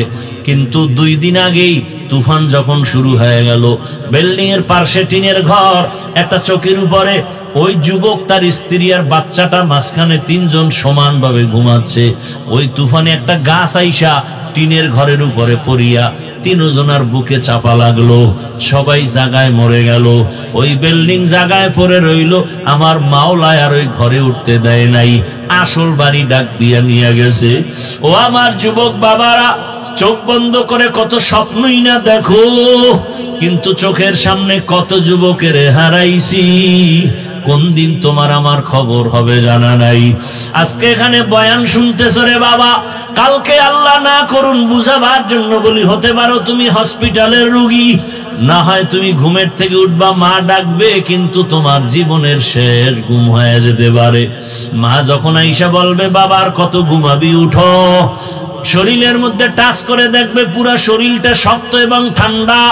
মায়ের বুঝ হয়ে গেছে, একটা চিৎকার দিয়া বলবে, তোরা কে কোথায় আছো, তাড়াতাড়ি আয়। আমার বাবা দুনিয়াতে আর জিন্দা নাই, আমাকে আর আম্মু বলার মতো কেউ নাই। আমার সন্তান আমাকে মা বলে ডাক দিলে যে আরাম পাই, মহব্বত লাগে, ভালো লাগে, আমার সে ভালো লাগার সন্তান চলে গেল। এরে বাবা, তুমি দেখবা তোমার জীবন চলে গেছে। এখন তোমার আপন জনেরা গায়ের গেঞ্জিটা বেলেট দিয়া কেটে কেটে রেখে দিবে, হাতের ঘড়িটা আর একজনে হাতে দিয়া বলবে এটা হাফিজুর রহমানের ঘড়ি না, এটা এখন আমার ঘড়ি। তোমার আপন বন্ধুটা মোবাইলের নাম্বারটা কেটে দিয়া বলবে বন্ধু নাই, নাম্বারও রেখে কোনো লাভ নাই। তোমার বাবা কান্না করে টেলিফোন করে বলবে ইমাম সাহেব জানাজা না দিয়া কোথাও যাবেন না, আমার সন্তান মরিয়া গেল। কাউকে বলবে বাজারে যাও কাফন কিনে আনো, কাউকে বলবে তাড়াতাড়ি বাঁশবাগানে যাও কবর খনন করো, কাহাকেও বলবে আবার ঘরের পেছনে তাড়াতাড়ি একটা টুল সাজাইয়া মশারি টানা, গরম পানি কর, শেষ গোসলটা দেওয়ার জন্য। সবাই বলবে ঘর থেকে লাশটা নামাও, আমার আরামের বিছানাটা কই? আরামের বিছানা থেকে টেনে টেনে নামাইয়া ওই খাটের উপরে শোয়াইয়া গরম পানি দিয়া গোসল করাইয়া কাফন পরাবে, খাটিয়ায় উঠাইয়া যখন জানাজার ময়দানে নিবে, জানালা দিয়া মা ডাকবে আর বলবে আমার বাবারে কই দাও, আমার বাবার চেহারাটা শেষবারের মতো দেখাও। আমারে মা বলিয়া ডাকতো, কত আরাম লাগতো, মজা লাগতো। আজ আমার বাবায় নাই, আমাকে মা বলে ডাক দেওয়ার হলো না। এই মার থেকে বিদায় নিয়ে জানাজা পড়াইয়া এমন এক বাগানে কবর খনন করবে যেখানে দিনের বেলাও যাইতে বড় ভয় লাগে। ওই কবরে রাখার পরে মাটি দিয়া সবাই যখন চলে যাবে, 2 জন ফেরেশতা প্রশ্ন করার জন্য হাজির হবে। ও আল্লাহর বান্দারা, 3টা প্রশ্ন সবার বেলায়, রবের পরিচয় দাও, ধর্মের পরিচয় দাও, রহমতের নবীর পরিচয় দাও।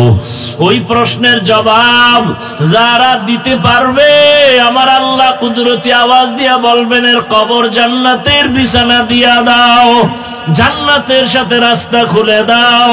কিন্তু জানি না কি হালাত হবে, যারা বেনামাজি হইয়া কবরের দিকে রওনা দিলাম।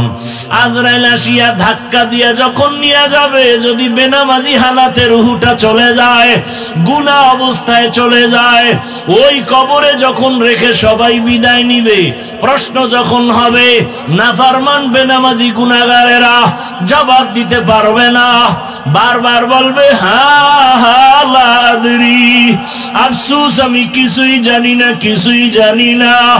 রহমতের নবী বলেন গাইবী আওয়াজ, আমার আল্লাহ বলবে রে ফেরেশতা, এই নাফরমানের ধর, এরে দুনিয়াতে আমি কম সুযোগ দেই নাই। আমার দেওয়া পানি, আমার দেওয়া সূর্যের আলো, চাঁদের আলো, জমিনের ফসল, গাছের ফল সব ভোগ করলো, কিন্তু আমার হুকুম মতো নামাজ আদায় করে নাই। এখন আর দেরি করা যাবে না, কবরের সাথে জাহান্নামের সাথে রাস্তা বানায় দাও। আল্লাহ বলবে রে কবরের মাটি, এই নাফরমান গুনাহগারের দুই দিক থেকে জোরে জোরে চাপ দাও। এত জোরে চাপ দিবে পাজরের হাড় চুরমার হয়ে যাবে। ও আল্লাহর বান্দারা, রহমতের নবীর কান্নার আওয়াজ, আমার নবীও কাঁদে, আমার উম্মতের কি উপায় হবে? ও আমার নবীর আশিক, এখনো কি তওবা করবা না রে বাবা? দুই ফোঁটা চোখের পানি ছেড়ে গুনার কথা স্মরণ করে আল্লাহর কাছে তওবা করো, ক্ষমা চাও, মনে মনে ডাকো আর বলো, হে মালিক, এই ময়দানে আমার মতো গুনাহগার কেউ নাই। ও আল্লাহ, আমার গুনার কারণে আমার হাত না পাক, আমার চোখ না পাক, আমার জিহ্বা না পাক, আমার অন্তর না পাক। আমার গুনার খবর আমার মা বাবা ভাই বোনেরা কেউ জানে না, যদি জানতো কেউ মায়ার নজরে দেখতো না। ও আল্লাহ, তুমি কেমন দয়ার মালিক, এত গুনাহ করেছি, তুমি দেখছো, তুমি জানো কোথায় কতটা গুনাহ করেছি। ও আল্লাহ, তুমি রাগ করিয়া কখনো পানিও বন্ধ করো নাই, খানা বন্ধ করো নাই, সম্মানের জায়গা থেকে ফালাইয়া দাও নাই। আজকে তওবার নিয়ত করে ফেললাম, আমার মতো বান্দা যদি জেনারেল লাইনে থাকিয়া নামাজ পড়ে, আমি কেন পারবো না? আমার মতো যুবক যদি চাকরি করে নামাজ পড়ে, ব্যবসা করে নামাজ পড়ে, ড্রাইভারি করে নামাজ পড়ে, আমি কেন পারবো না? ও আল্লাহ, আমি তওবা করতেছি, আর দাড়ি কাটবো না, নামাজ ছাড়বো না, বেপরদায় চলবো না। ও পর্দার আড়ালের মা বোনেরা, আপনার মতো কত মা কত বোন এই এলাকায় আছে, পর্দা করে নামাজ পড়ে, মোবাইলে সময় নষ্ট করে না। আপনারা কেন পারেন না রে মা? এখনো সময় আছে, তওবা করেন। আল্লাহকে বলেন একটা আদর্শ সন্তানের মা হইয়া কবরে যাবেন, কোরআন পড়ে পড়ে সন্তান দোয়া করবে, নামাজ পড়বে, ডাক্তারি করবে, আল্লাহর কাছে দোয়া করেন আর কাঁদেন আর বলেন, হে আল্লাহ, জীবনে তো মনের ঝাল মিটাইয়া শখ পূরণে গুনাহ কম করি নাই, আজকে থেকে তওবা করলাম, আর বেপরদায় চলবো না, মোবাইলে সময় নষ্ট করব না, নামাজ ছাড়বো না, স্বামীর মাল খেয়ানত করব না। ও যুবক বাবার, আমার মাওলার কাছে খাঁটি অন্তরে তওবা করো, আর কোনদিন মা বাবার সাথে বেয়াদবি করবা না। শিক্ষকের দোয়া নিয়া, ওলামায়ে কেরামের দোয়া পরামর্শ নিয়া নবীর আদর্শ মেনে চলবা, আর গুনার কাছেও যাবা না। তওবা করার মতো যদি অন্তর কারো তৈরি হয়, মুনাফিকি না থাকে, খাঁটি